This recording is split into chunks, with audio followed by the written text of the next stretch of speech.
know, Christmas is a time of year for forgiveness, moving on, drawing a line under things, making sure that we feel better, not just about ourselves, but about other people. Are they happy, contented? Do they feel more fulfilled?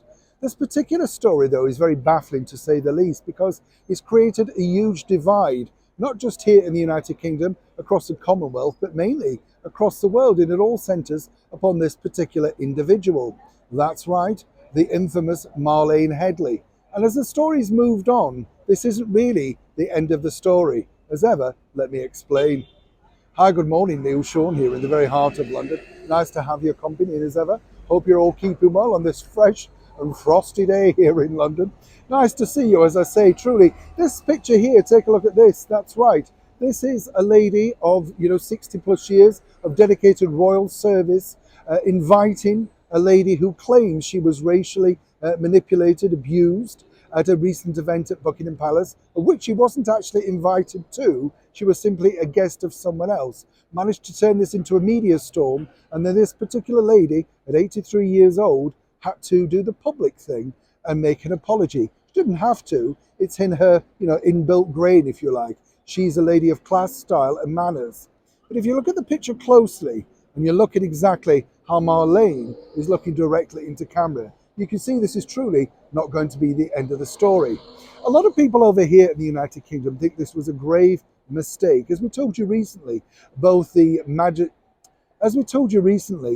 King, His Majesty the King, and the Queen Consort simply wanted to draw a very distasteful line under this. For Marlene herself, who goes under multiple names, has very, very dubious business practices, allegedly, this will not go away. She's seemingly thinking that this is going to be the picture that will, of course, make sure that everything's left. People will back off because of the fact that she received this apology. For something, I have to say, that Lady Susan Hussey is still simply baffled by, but didn't want it to go on and on. You can understand. At that particular age, she comes, as I say, from a different age and style. But isn't it a shame, though, that in this particular age, it's reported that she apologised? Where's the apology back from Marlene?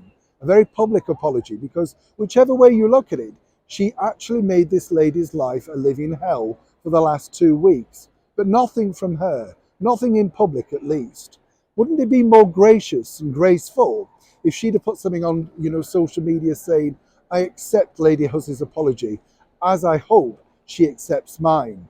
But as ever, seemingly with the likes of Marlene, race is a one-way street.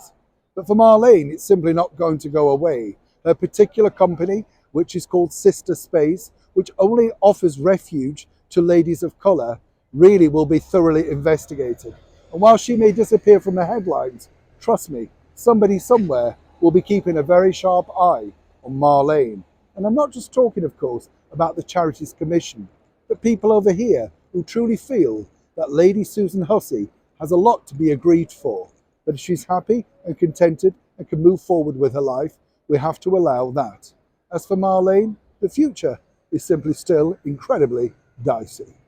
Neil Sean in the very heart of London.